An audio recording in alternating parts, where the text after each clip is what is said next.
We'll fuck all the dice, bring worlds to life. Masters of the dungeon cutting like a knife. Heroes, villains, lord, share. Learn the craft, magic in the air.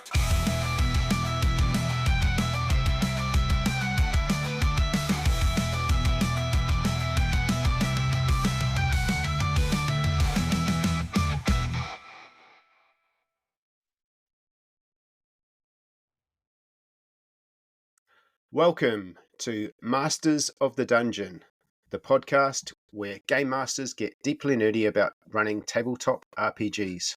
My name is Nacho, and I am joined today by my partner in crime, the mighty glue stick himself, Mr. AJ Pickett. Hello. Good morning. Oh, it is a good morning. Yes, it almost feels like 2024 has already slipped into 2025, and everybody's projects are already starting to begin. We're all chopping at the bit to get things done. It's that weird time of the year between Christmas and New Year's where you don't know what day it is. Time's irrelevant. Yeah. Well, for me anyway. Yeah, I don't even know. Is it Friday? I don't know what day. Time is an illusion. Lunchtime, doubly so. Yeah. Words great, Douglas Adams. Yeah. We're in that between times. We're in the shadow realm, a nebulous and dangerous time where projects can form out of nothing. When you start to believe that you have free time, but in actual fact, no, it's just straight back into it. Yeah. And the day just goes. I'm just living off leftovers and day drinking and playing video games and reading, and I should be doing stuff, but yes, when you realize every holiday day that you have is just putting off the inevitable, and you have to get back to your massive pile of work, and that even though you work for yourself now, currently you're the worst boss that you've ever had. All right. We thought today, AJ and I thought we'll just catch up and have a little, we'll just do something. And we thought fantastic locations, dynamic encounters, and then a little special announcement at the end of our future plans for the channel. Yeah. So, let's do fantastic. Do you have an approach when you come up with locations? I certainly do. Yeah. So I'm a big fan of remember that video arcade game Dragon Slayer or something like that, or Dragon's Lair? Dragon's Lair you're talking about? Yeah. Yep. So there's paths that I believe that there's different paths that you can pick through the dungeon, and not everything is inevitable. Like there's a path that you can go through the Witchlight adventure recently where you don't have to fight any of the monsters. You can negotiate and sneak your way through and succeed without combat in that adventure, which I thought is a good modern innovation. A lot of old adventures, there's only one sort of linear way of doing things, and the more modern games that we have these days give you much more sandbox, multiple option, character-driven directions for the story rather than a more linear plot. And I think that's a good thing, and it's something that a lot of people don't talk about these days because it's just sort of, it gets in the face of the old school people and the new school people, gets them both riled up because it seems like you're critiquing one or the other when in actual fact they all have their merits. And it's it's quite often frustrating when you're saying, look, gridless play or gridded play can be a controversial topic depending on who you ask. It's like, nerds are very touchy about this sort of thing.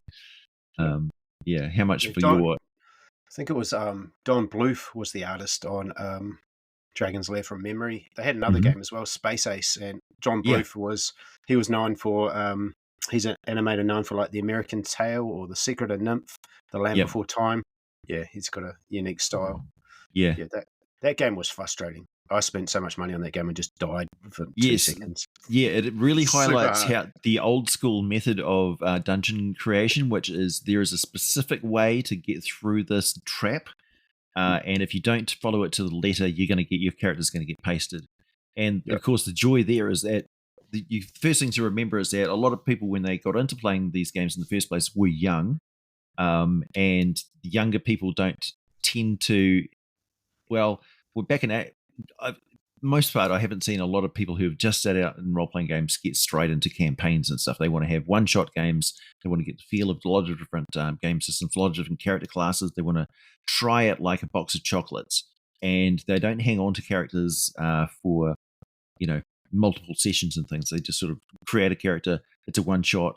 You run that one session, and then you throw out that character and start up a new one. And that's a really good time to play out the more sort of lethal scenarios and the old classic monsters where you can slip up and die instantly because you don't have that attachment to the characters. Depends on what sort of game you play, though. If you've got a campaign where everybody's got a character they've been running for 6 years, maybe you don't want to put them through a grindhouse dungeon, old school style. You want to give them more options, more like when you're playing the Stargate SG-1 conversion of 5th edition, where they have a lot more social play, and you've got a lot more control over the power level and lethality of the game. I think everyone should play Tomb of Horrors. Yeah, they should. They should. But they shouldn't say that the Tomb of Horrors, that vibe is the only way that you should enjoy Dungeons and Dragons. Much like Ravenloft is a vibe, but it's not the only way to play Dungeons and Dragons. Tomb of Horrors will teach your players not to play like Dungeons and Dragons in particular. Never trust anything. Yeah. Suddenly your dungeons will grind to a halt because everyone will be like checking traps and checking doors. Yep. And Yep. The first thing they'll be stocking up on is 10-foot poles, bags of marbles, chalk, candles, coins, like throwaway coins and things like that. Yeah. The stock and trade. I have kind of, when I create locations, I have, I use kind of, I guess, 4 simple things myself personally.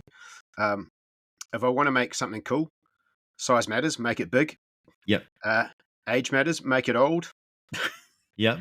And I always sort of ask myself, what did this location used to be? And art. I think art, printing something off and having a picture paints 1,000 words. It's time saving, still keeps the mysteries intact. Yeah. But you're provoking an image. For example, one of the best fantastic locations I've seen recently is that sword bridge in that secret level episode. Yeah. Do you know what I mean? It's just something as soon like as that. I saw that, I went, "Oh, you sons of bitches!" Because that was so good.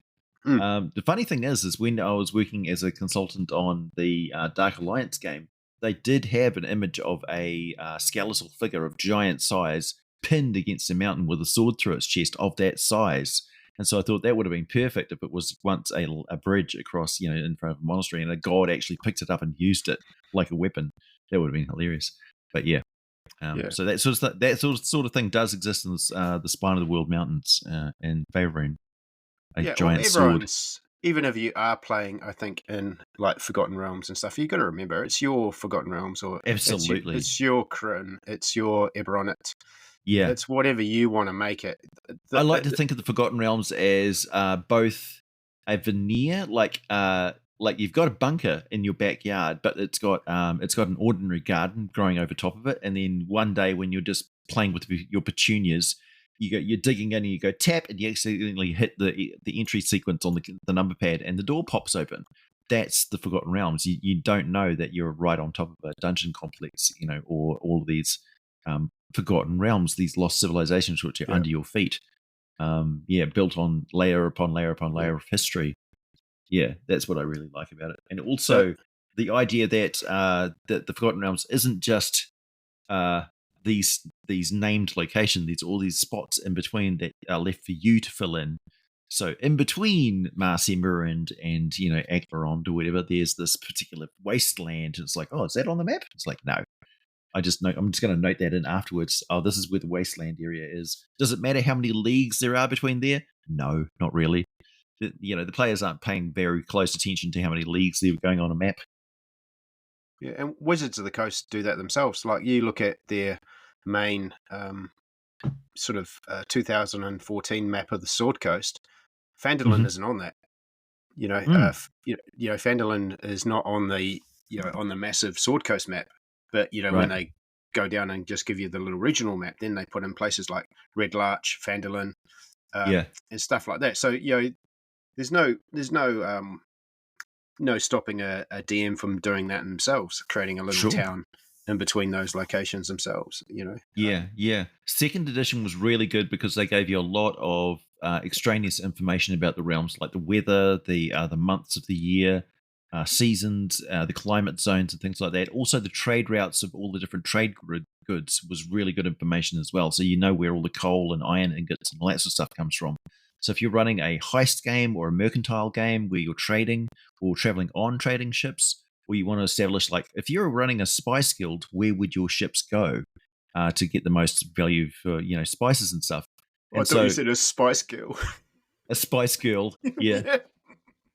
Give it to the left. Duh, duh, duh, duh. Yeah, merchant caravel rocking its way. Yeah, no, I'm going to be sporty spicy. Yeah, so if you're running a spice guild and you want to fold space from here to you want to know where they go to pick up their goods and stuff. And so those old maps are still around on the internet, and you can find them and use them. They're the best. Yeah, definitely. Second edition map and third edition map are the best versions. Yeah. So I decided when you said let's do fantastic locations, I cracked open Mike Shea's Return of the Lazy Dungeon Master book, because it is such a fantastic Our Bible source material. Yeah. And he's got a number of key principles there when it comes to creating fantastic locations. I thought maybe we'd go through these. Number one, if you think of a cool thing, throw it into your game straight away. Yeah. So that's my number one piece of advice. Names matter. Use evocative, memorable names that spark curiosity. So, for example, there, rather than just call it, a forest, call it the Forest of Internal Whispers, or the Bridge of, Teeth, or something like that. It's not the city of Tomlinson. It's Gellerfell. It's the city of Silver Spires. And if for your home game, who gives a fuck? Just steal as well. Steal ideas. This doesn't matter. It's only for your game. So, mix familiar with fantastic, ground in reality, and then add an extraordinary twist. Yeah. People love having NPCs from their TV shows show up in games, particularly if you can do a good impression. If you can do a voice impression of something, absolutely shove it into your game. Yeah. Anything that you're comfortable with doing, really. Don't feel forced to do voices and stuff unless if that's not a forte of yours. But you'll find something that you're good at, like local facts and information. Some people are really good at doing random job boards and are willing to wing it and go with whatever choice that you make. So they'll have a bunch of different quests that are locally available, and then you'll have whatever quest has brought you into town in the first place. So for me, I'll always have some sort of global plot going on. It's like, why are your characters traveling together in the first place? What drove them out of their town and their training to start adventuring in the first place? And then there's the local stuff going on, which is really not so much distraction. That's generating your special items and things that you use in your adventures to save your ass. Or you're gathering information using these minor side quests and stuff. And the more effort you get into exploring locations and stuff, the more on point your information and the easier your main quest task will be in the long run. But you can muscle ahead and just go into it ignorant, but you may want to kiss goodbye to your characters or have backup characters. It depends on your style of play again, and you can tell when your players sit down and maybe a week where they do want to muscle ahead and not spend so much time on side quests and stuff, because it's like, I want to get this, I want to progress. I want to get out of the swamp region, or, I hate this NPC that we've been talking to, or that can play a huge factor too. An NPC that they don't like can cause them to skip through an entire important part of a campaign. And you have no idea when that's going to happen in the games too, quite often. So if you're running a published adventure, that can be a problem. Yeah. Horde of the Dragon Queen is notorious. Got a chapter that's notoriously bad for that, where you basically are following a caravan. It's called On the Road. And I think you're doing about 9 months worth of travel, and it wants you to go from one location to one location to one location. And there's about 3 important things that happen along that period. But if you run that as written, it's a slog. And and it doesn't, and the book also doesn't give you much information on every location either. It's like bare bones. Yeah. So like you say, if there's nothing wrong with doing monologues sometimes. I think travel is one of the hardest things to run. Motivation for getting players to go and follow a quest and travel outside of one location to another. Usually it's pretty simple and it does differ between guys and girls, and that's one of the few things that really differs in role playing. And I guess it's okay to address it, if you will. Like motivation for adventuring is different for guys and girls. My advice, if you've got ladies in your party and they latch onto a particular familiar or a pet or a companion animal or a riding animal, or something like that. It'll be some sort of a companion side character that they latch onto as cute or whatever. That is the motivation for traveling and doing most things in the game, and you just accept it. And I know it sounds simplistic, but that really is all that the only tweak you need.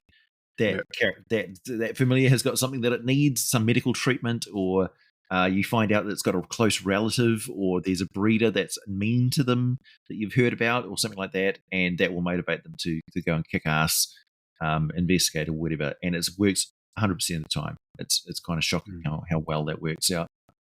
And it's not manipulative any more so than saying that there's a big chunk of money or there's a monster that your character's been itching to slay because it's their favorite enemy.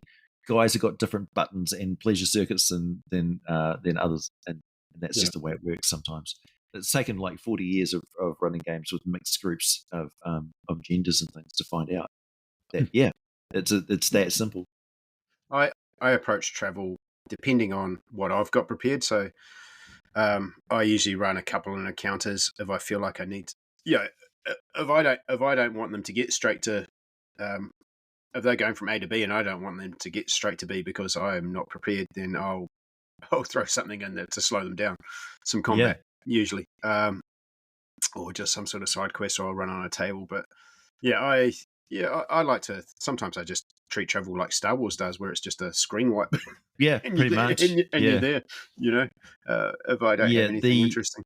The entirety of Spelljammer, I'm afraid to say, folks, I'm not interested in long treks through sparkly space dust. And the idea of running out of food or oxygen, no, horrible, terrible idea. I can't think of a worse way for a character to beloved character to play a character to die than run out of oxygen on a space journey.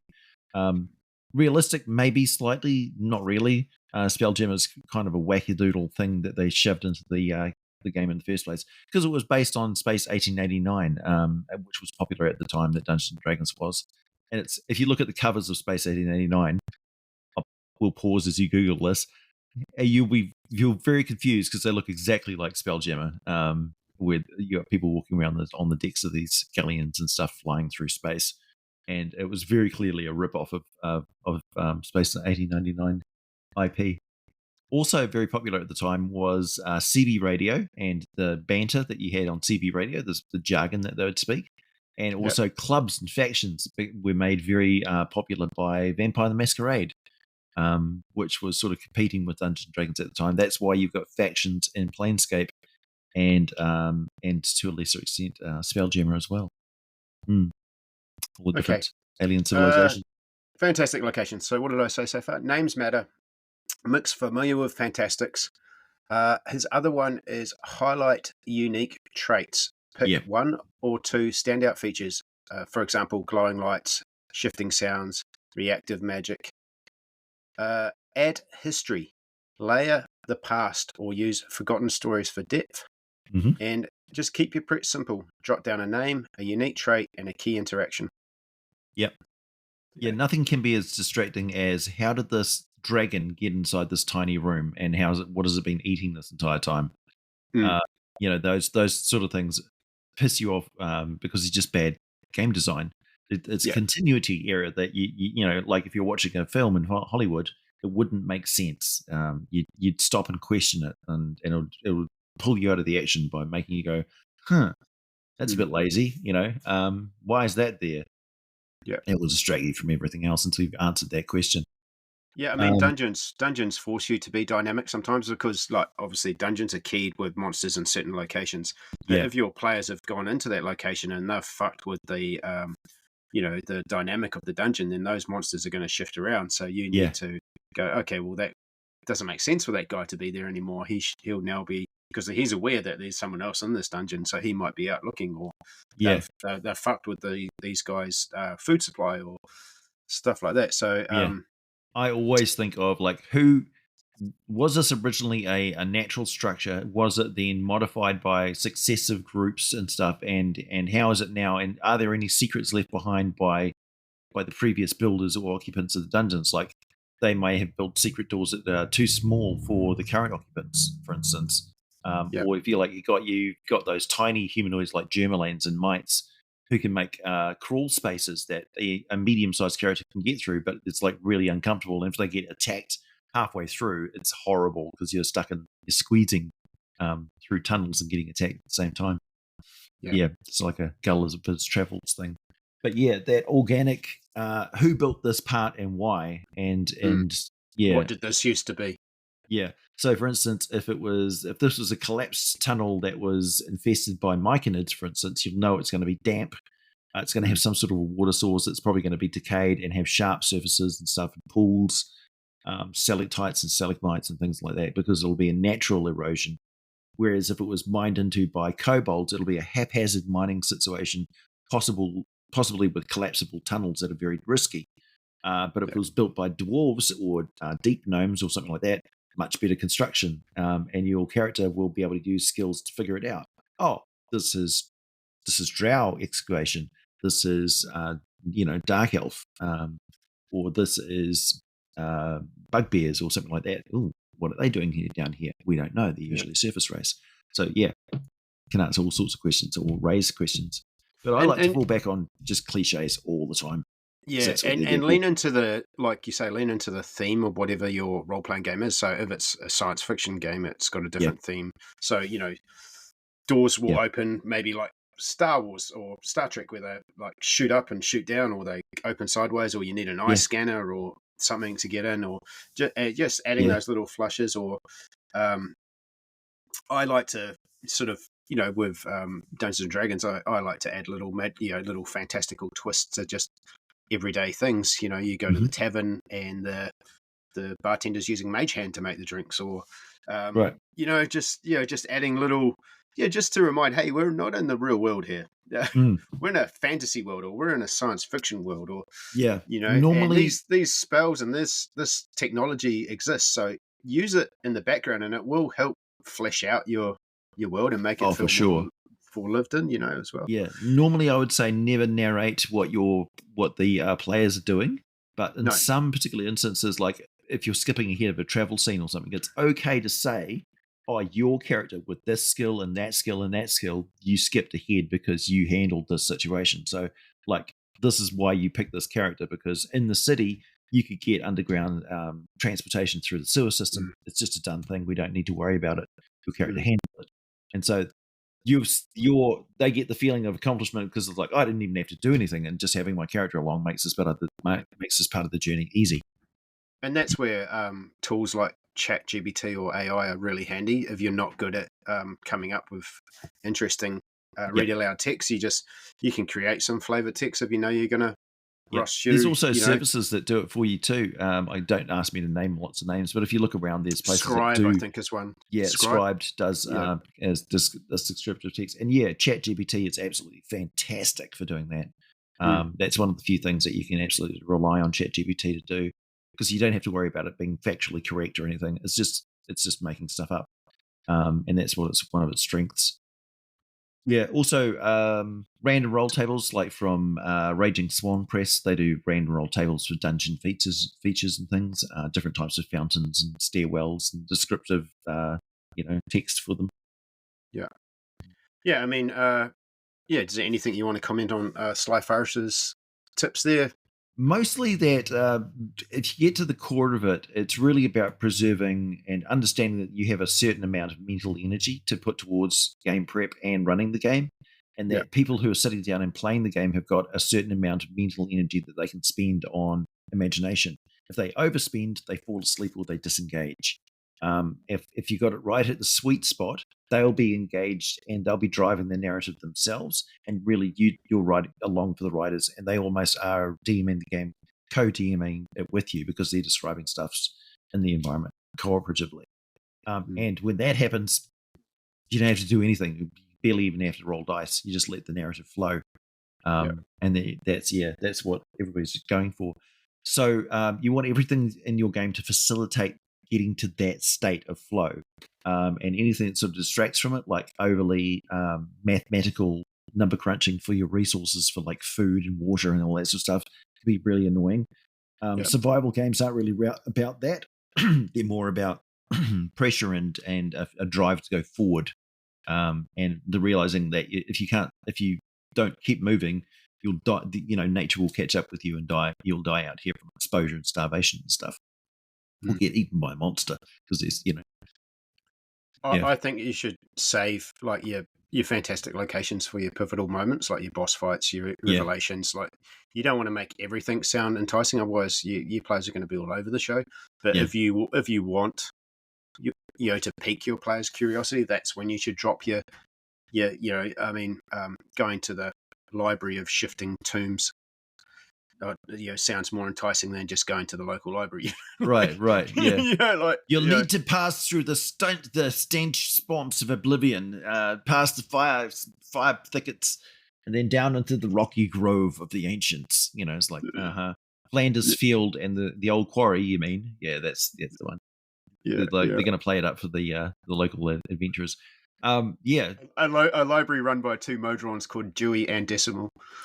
Right. Yeah, exactly. Yeah, never. So my go-tos are there's an old NPC that's going to give them the basic information that they're looking for. Never leave your players stumbling around because they didn't make the dice roll. That sucks. Give them an NPC to talk to that just hands them the information. The more they interact with the NPCs, because that's them interacting with you, so that's your fun, right? Yeah. They should be encouraged to be talking to the dungeon master. If they're not, then there's a severe problem.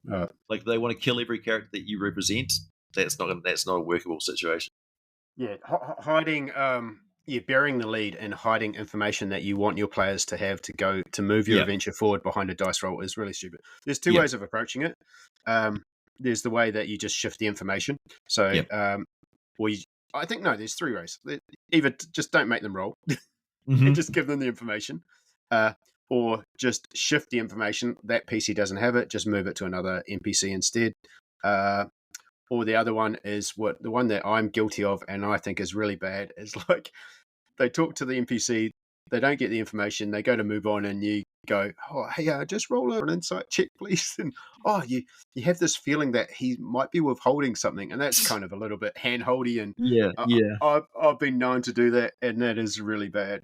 So, why did I even make the roll? At the end of the day, I've realized, it's a groaner. It's like, oh, okay. Yeah. That's where they sweep it under the table in order for the game to progress. It's kind of heavy-handed. So I always go with like the location they're there for should have a reason for existing. But once you have those reasons there and you're describing the thing that makes that a marked location, dial it up to 11. So your description should be, it's not just a temple; it's a dark shrine to a foul god. It's got describe the carvings and glyphs and things on it. Are they scratching at the sides of your imagination, like they have madness and are they supernatural? Does it have some sort of a strange effect on the local magic in the area? That sort of thing. Are the hours of the day longer or shorter near this magical effect? That sort of thing. Go above and beyond to describe something using the senses, not just like the little block of text that they give you in the adventure, but tailor make it for your character's strengths and weaknesses. Like your cleric character that your player is playing is probably really observant. They've got a high wisdom score, so represent that by the way that you describe things to them. So your cleric will be getting the descriptions in high detail, but your barbarian with a low wisdom score won't. And it's noticeable when you're sitting at the table that you're talking to the cleric and to their high wisdom score. It's just like, man. And they'll end up naturally asking that player to investigate stuff, and they by natural sort of selection, they become the leader because of their high wisdom score, exactly as it should be. There's a reason why clerics and stuff have high wisdom. Mark your players. If you're playing D&D anyway, this works. Mark your players' passive perception beforehand. Don't ask Don't ask in the middle of it, going, "Hey, what's everyone's passive perception, by the way?" Because Yeah. that's a dead good boy. Yeah, the wizard may be very knowledgeable about arcane stuff, but they can't see what's right in front of them because their wisdom's really low. Yeah. So yeah, you like to think about them being distracted by all their spell components, and like they've got spells going in their head right now, so they're constantly grinding their mental gears, and they're just not paying attention to what's going on around them. Yeah, so that's the sacrifice that they make. No, you're right. Give it unique traits like visuals, sounds, smells, interactive elements. Yeah, it's not that wizard just can't see things. It's just that they're distracted by the things that they have to think about to do. They magic. got their nose in a book.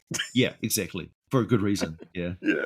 But it doesn't mean that they're any less capable of seeing something if it's like if they run out of spells and they've got nothing going on. Then their wisdom is comparable to everybody else's. Yeah. Stealing ideas as well as good as well, like from movies and stuff. So some of my favorite fantastic locations I've run have been stolen. Like I've done. Honey, I Shrunk the Kids, where I did a tree that when they approached the tree, there was like a bunch of ravens in a tree. It's a magic tree. They went to go investigate this village. Everyone in the village had disappeared.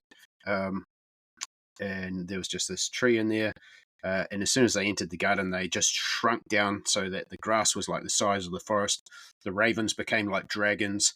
They had to deal with insects. They had to basically get to, there was a wand in the, sitting on a park bench by the tree that they needed to basically deactivate to make themselves everyone big, and they found all the villagers hiding in there, and they were getting swooped up and stuff like that. It was just very cool, and it was just a cool location because I was like, I wanted to run a a shrunk down sort of system.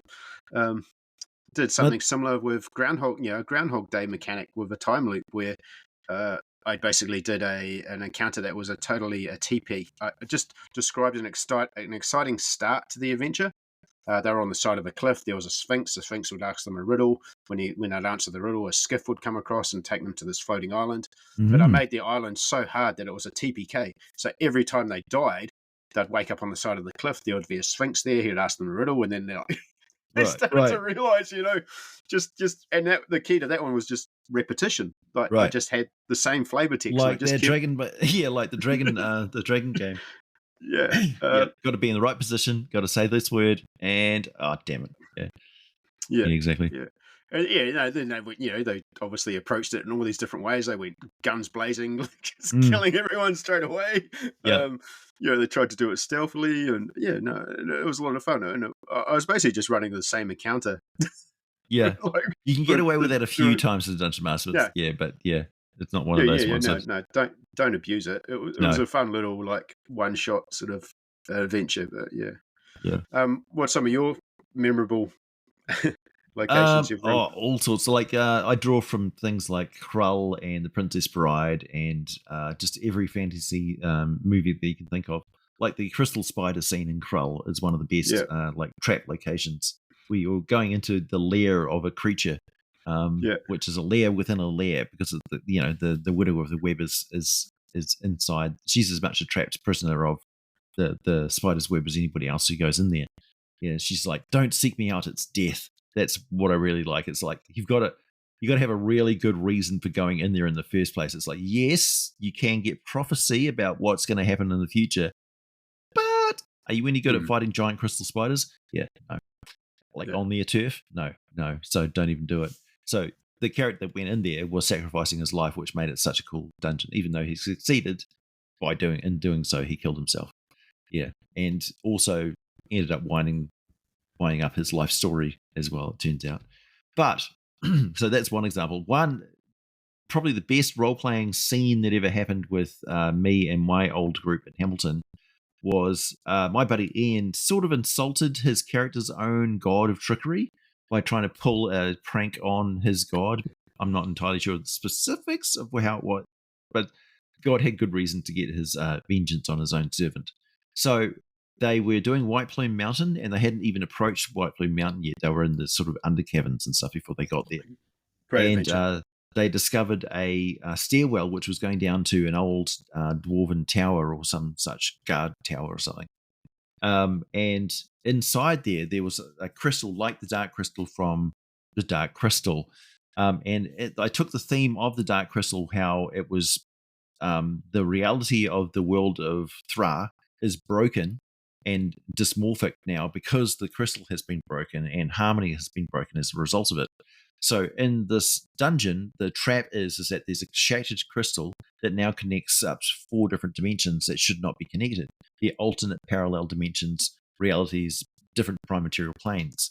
So in this one, this character never died, and this NPC is still with you. And in this one, this character that died, your previous character is with you, and blah blah blah.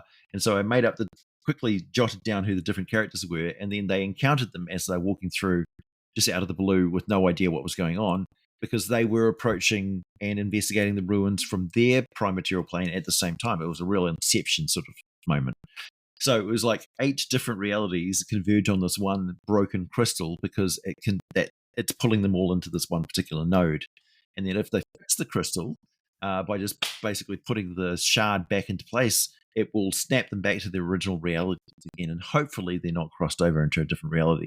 That originally was a possibility, but in the end I changed my mind and they all snapped back to where they were supposed to be, because they had such a fantastic time talking in character to their own characters, and I didn't have to do anything for 15 minutes. I just sat back and watched what happened. It was great. Yeah, I love stuff like that. Yeah, this probably falls more into an encounter than a fantastic location. But I did one where they all got teleported and they woke up in the back of a buggy, and it was raining outside, and they could just see to the left of them a rainforest and what looked like some sort of like magical fence. Mm-hmm. And then the only thing in the buggy was a glass of water, and then the glass of water just started vibrating. Jurassic Park. And nice. You could see a goat, a giant goat out there, and then next thing the goat had disappeared. And the only other thing they could see on the right was an outhouse. So, and the trick was to get out of it, like there was another portal in the outhouse. So they had to run into the outhouse. Once they jumped into the outhouse, they'd be teleported out to the next section. Right. Yeah, but I just put like a T-Rex in there. But it was just... I'd put a Tarrasque in there. Yeah. The Tarrasque enclosure is the Tarrasque enclosure? Yeah. It is good when you like describe like I did to you, and then suddenly you can see the penny drop. Yeah. Oh, I'm always getting people with ropers. Ropers are one of my favorite ambush creatures, and if I can get a roper to attack you without you realizing what it is until the very last minute, that's my job done.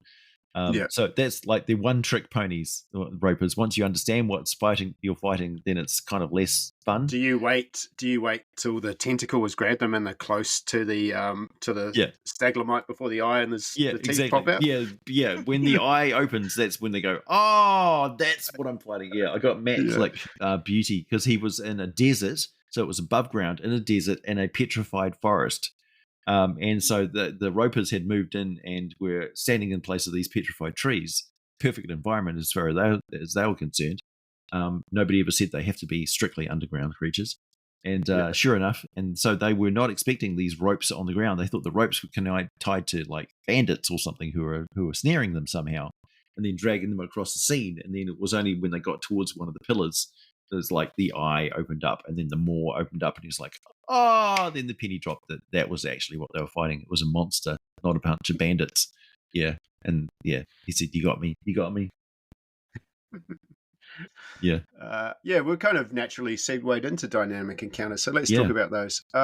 That's a good point too, because they were being chased across the desert at the same time. So that was a very frustrating encounter for them because they were being restrained.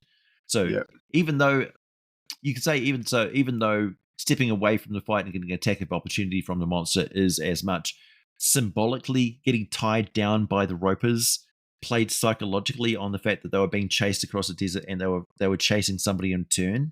So that things were getting away from them, and the ropers were literally tying them down. And so the frustrating was that they did reckless, over the top, and expended a lot of resources that their party had that they probably shouldn't have on a relatively simple fight, just to get it over with quickly because they had that feeling that things were getting away from them. And that's when you know that you've created a sense of pace in the adventure. You've kind of answered my first point. So I have 9 points when it comes to dynamic encounters, and I also believe you should only save these for special encounters, and you shouldn't maybe use all of them, just pick a couple. Right. And number one is monsters. Use varied roles: frontline, backline, support. to ensure some sort of like synergy with the monster's abilities, I think that's a really good element to a dynamic encounter. Yeah, even if it's largely a solo monster like a dragon or something, dragons always have minions and stuff around their lairs. They've always got pet creatures that they're experimenting on, or a snack that they've got, in a larder or something like that, or even a magical item that's intelligent and can attack on its own, or is out of control. A mimic that is hiding in amongst the horde. Vermin that feeds on their old lunches. There's always something around. A cleaning lady that mixes up a special unguent that the dragon needs for a canker on its foot. Something. There's always something going on. Number 2, location. Interesting terrain, elevation, choke points, interactive elements to encourage players to move beyond the entry points. Yep. In the Labyrinth movie, she's running along a seemingly endless corridor and she can't find a way in. And your characters think of that as a player character group who can't find the entrance to the dungeon or something. They're frustrated from the very get-go. And you're like, this is the thing that most dungeon masters fall into the trap of. Yes, they can get in, but only if they see it from a certain perspective and they haven't seen it. And that's the exact case in this tunnel. It's like, there's entrances everywhere, but you're running right past them because I haven't told you what the clue is. And the adventure module that I'm running is not very intuitive, and it's just not giving you the easy answer to even start the adventure until you run into a little worm on the side of the wall who says hello, and you say, and they go, oh, thank God, there's an NPC who can give me the fucking answer. Give them the NPC every goddamn time straight away. Don't let them run into the frustration in the first place, because it just seems like you don't know what you're doing if they can't even get to the adventure in the first place if it's stalled somewhere. That's your fault. That's not theirs. Well, I'm looking at you, Tomb of Horrors. Yeah, exactly. So, Tomb of Horrors starts off with you approach just a big mountainous stand, and the only way to find the entrance is to prod with 10-foot poles. Yeah. It's like, oh, there's an obelisk here which has got a voice in it, and the worst case scenario is that this thing hatches and a demon comes out. Hey, designer, fun fact, everybody wants the demon to come out in that encounter. Everybody does. Either they get through it or they don't, but that's the entire point of that encounter from then on. And once you learn what the maximum of the maximum of the situation is, you're going to want to play it because you want the whole experience. You want the full experience of this adventure. It's like, yeah, we discovered that there was a demon in the obelisk road at the start. Yes. Okay. So don't hold things back. Number 3, zone-wide effects. Persistent battlefield effects like reduced healing, wild magic, optionally make removable, like destroy a psychic pillar, remove an obelisk. So stuff like that, and it can make a more dynamic encounter. Yeah. Sometimes puzzles can be as simple as remembering that green is the safe color. You can have that right from the start of the dungeon, where it's got a color table, just subtle, like it's in the artwork or something like that. It's like, oh, their god wears yellow, so everything that's got yellow in this dungeon is obviously going to be good, because if it's not, then it's an insult to their god. So a wise character will be able to, you just tell the cleric, oh, that's probably the case. You don't have to give them a religion roll or anything. If you want them to have that information, tell them. Don't make them roll for it. Advantageous positions like high ground, safe zones, magical areas with tactical benefits. And you should probably, like, if you're playing Theatre of a Mind or OVR rolling on a map, you might need to actually visually describe those to the players. Not heavy. That's the benefit of using terrain versus like using a VTT or drawing a map out. Mm-hmm. You will have to explain, oh, this is higher, or to give the players those things. Yeah. Interactable objects as well, like levers are great, crumbling statues, collapsing pillars, chandeliers. Yep. Yeah, particularly if you give them an example of a broken trap right at the start of the dungeon, so they know what they're in for with the working ones later on. That could be handy. So if it's a dwarven dungeon, for instance, and it was made using a particular type of like steampunk, like they've got a furnace somewhere that they've got a waterfall that creates steam in the pipes. First of all, you're going to be able to hear and smell steam and mildew everywhere. and it will let you know that most of the traps can reset because of the steam pressure. And so all of the the dwarves are going to make use of that steam in all of their sort of traps and stuff. So you've given the players all that information right from the get go, and now they just got to sort of pay attention.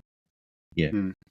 and it's a good way of spoon feeding them, like getting into the habit of learning about what. Yeah, just adding sort of unique features like, rickety bridges, anti-gravity zones and stuff like that as well. Yeah, I think also giving alternative goals is another one, just beyond like killing everything. Like Yeah. you need to disable a summoning sphere to otherwise, this is just the monsters are just like respawning here constantly. So Yeah. you need to take care of that first, or Yeah. just escape. Yep. This is a no-win situation. Yeah, it could be as simple as putting that cursed skinned spell book, the Necronomicon, back in the lead case that will that has been safely ensconced here. But somebody half stole it, and that's been causing all these undead problems ever since because nobody's come back here and just put it back in its box. Yep. Do you seal it and take it out of there, possibly transporting the problems elsewhere and spreading the curse of undeath across the countryside? It's up to you. Well, that was my mechanic to solving my time loop game. It wasn't kill everything; it was fix something. Yeah. So something was broken on that particular dungeon that they needed to just solve to stop the loop. Yeah. But you need to sort of clearly communicate to your players when you're using dynamic encounters. But and then don't use them all the time. You want to save them for your special fights or memorable fights or stuff that's significant to the adventure. So, you got any more on creating dynamic encounters or any examples and you've had in your games? Oh, tons and tons and tons, but we'll get to those eventually with the fullness of time. I mean, stuff like cover as well. Tactical positioning. There's plenty of there's things that just make it more interactive. Give your players more opportunities than just I'll hit it with my sword, or I'll cast Eldritch Blast, or you want to create environments that will help your players do other things on their character sheet than just the bog standard things that they do in every other fight. Sneak attack, Eldritch Blast, rage. So I do insidious things like, for instance, to this day, all the players of this one particular campaign, which was the origin of the delicious pink slime, or the delicious pink ooze, which is one of the best monsters I've ever made. They know what the lizard folk word for forbidden in, which is Harktis, and they will never be able to forget that word or translate. They know one lizard folk word officially, because it was. They were instructed very carefully by the lizard folk. This is Harktis. This is a forbidden area, and they went in there anyway. And I think it was like by the time the third NPC had used that word, they started using it themselves. And then I started hearing them using the word outside of the game in their day-to-day life. Like I was talking to this person. It has enough sound to it to be a lizard folk word as well. Yeah. It was like I was talking to this person at the checkout at the warehouse the other day, and this Harktis person came up, a forbidden person. It was really funny. Worked its way into the lexicon. But that's the power that you have sometimes as a dungeon master. If you create really memorable situations, those are stories that stick with that group of people for years and years and years. You learn to find the sweet spot of like what they really enjoy. Like things that can blow up in their faces if they get them wrong are usually a lot of fun. If they TPK because of like some decision that they made, that's usually really good. Particularly if it's like a no-win scenario. If they really did do a 50-50 and bet everything and then they lost and died spectacularly, they quite often remember that. Like, I don't even remember the name of the character, and I'll always remember him doing a salute and sinking below the waves of this particular dungeon pond. He's shouting out his combat cry spoon as he went below the waves. I'll remember that scene forever. I do know that it involves Chul, which was one of the first times that I discovered that Chul will always kill one of your play characters. Beware the Chul, people. Yeah, Chuls always kill people. Anything that paralyzes your players, be wary. You are going to kill one of them at some point.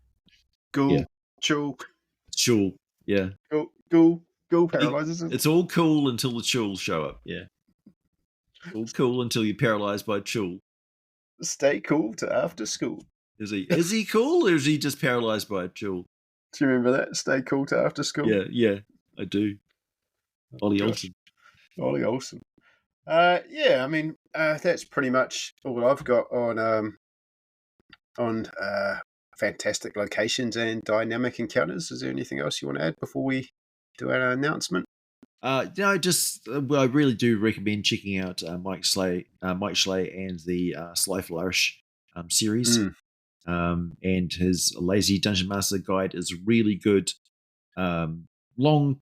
Long-time players of the game, or long-time dungeon masters, will usually fall into those sort of habits that are described in the book. It's like a philosophy of fast, innovative, and narrative gameplay. You could call it more improv style gameplay.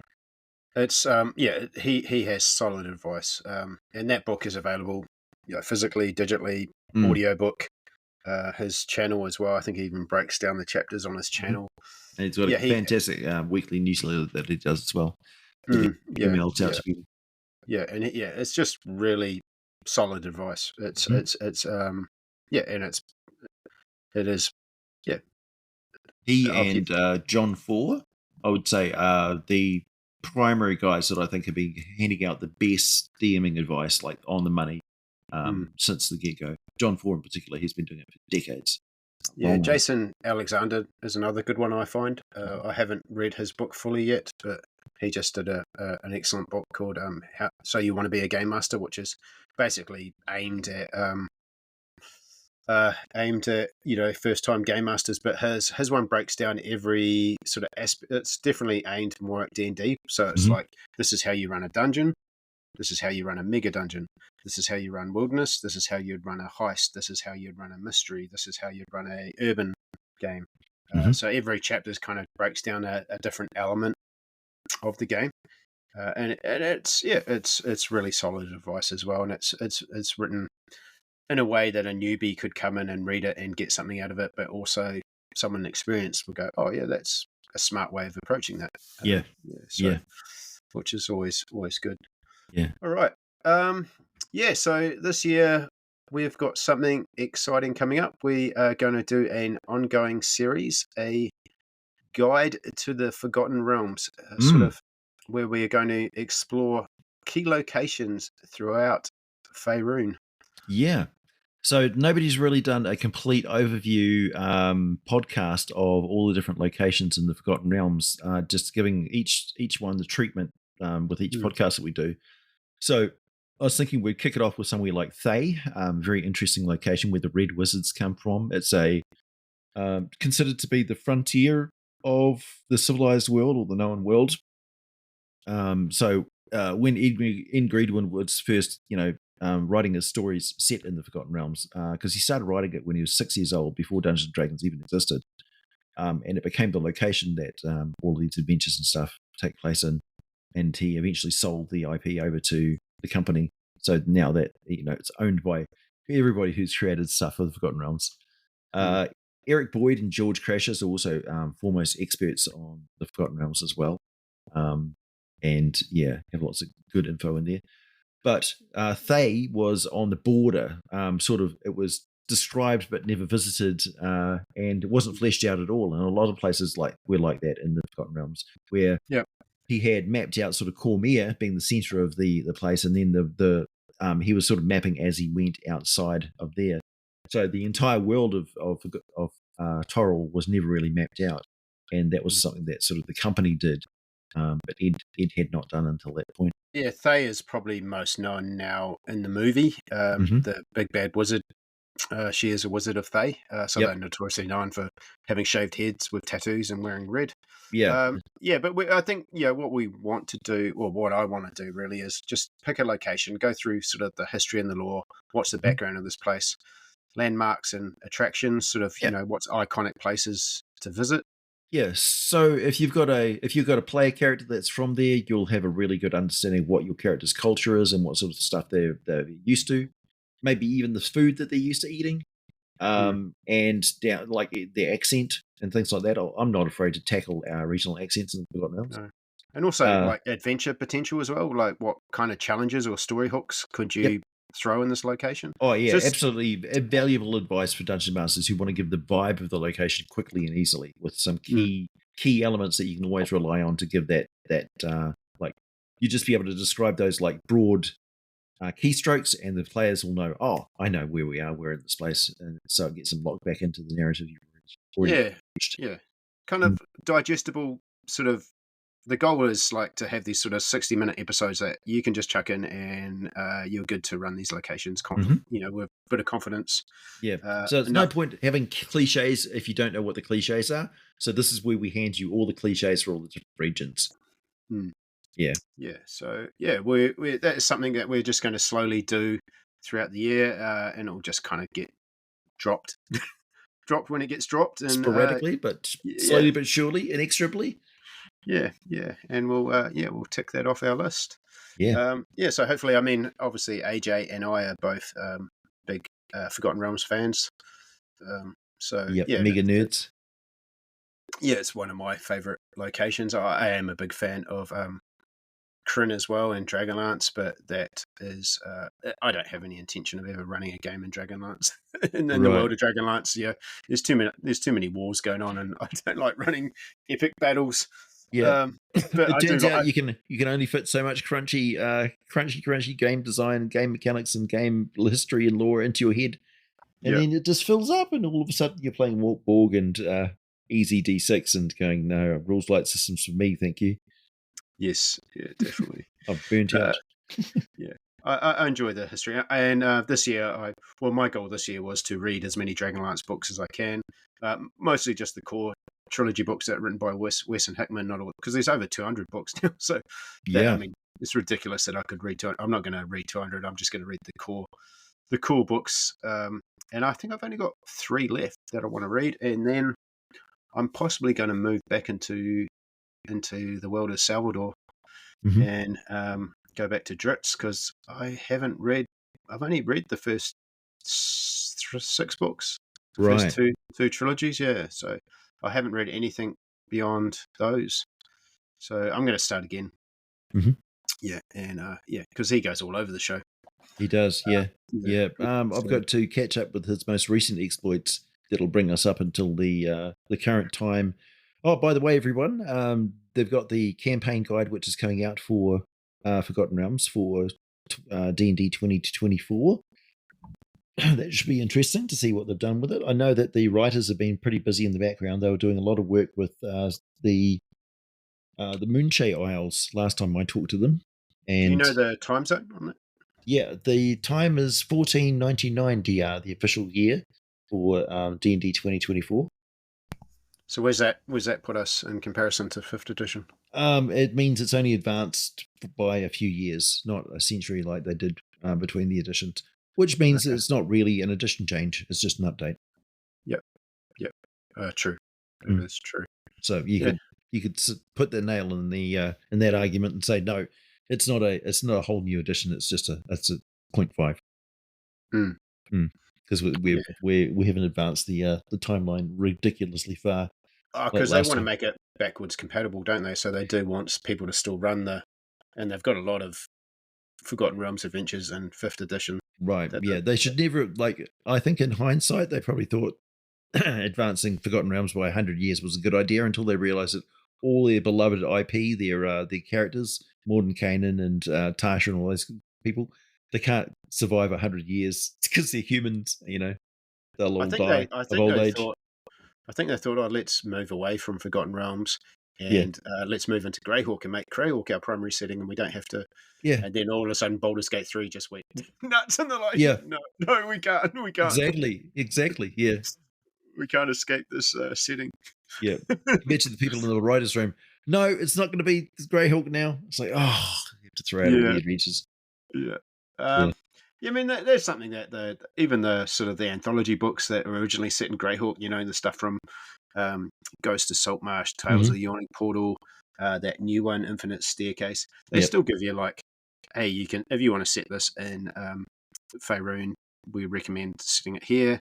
If you want to set it in Eberron, set it here. Dragonlance, set it here, sort of thing. Yeah, and like we sort of said at the beginning, there is a lot you could just, I've chucked. What's that little town that Sunless Citadel starts off? I can't remember. I've gone blank. Yeah. I've chucked that somewhere in Faerun. Who cares? Yeah.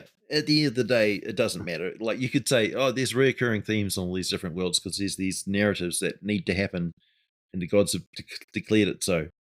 It's like, there's an element on Greyhawk, and there's an element on the Forgotten Realms. Why not? Yeah. I mean, it's the gods made it so. Gods do weird things. That's what they're there for. Everyone's down with the multiverse these days. Yeah, I think it's the best excuse you've ever had for sweeping things under the carpet. It's like, why? Because the interdimensional gods. That's why. Yeah. All right. Pay no attention to the man behind the curtain. We'll wrap it up there, mate. Nice, quick, easy one. Yeah, I've got shit to do, but yeah. All right. Well, thanks everyone. Don't forget to like, subscribe, leave a review, feed that algorithm beast. Recommend us to your friends. Inflict us on your enemies. Yeah. All right, mate. We'll catch up soon. All right. Cool. See you. Thanks, everyone.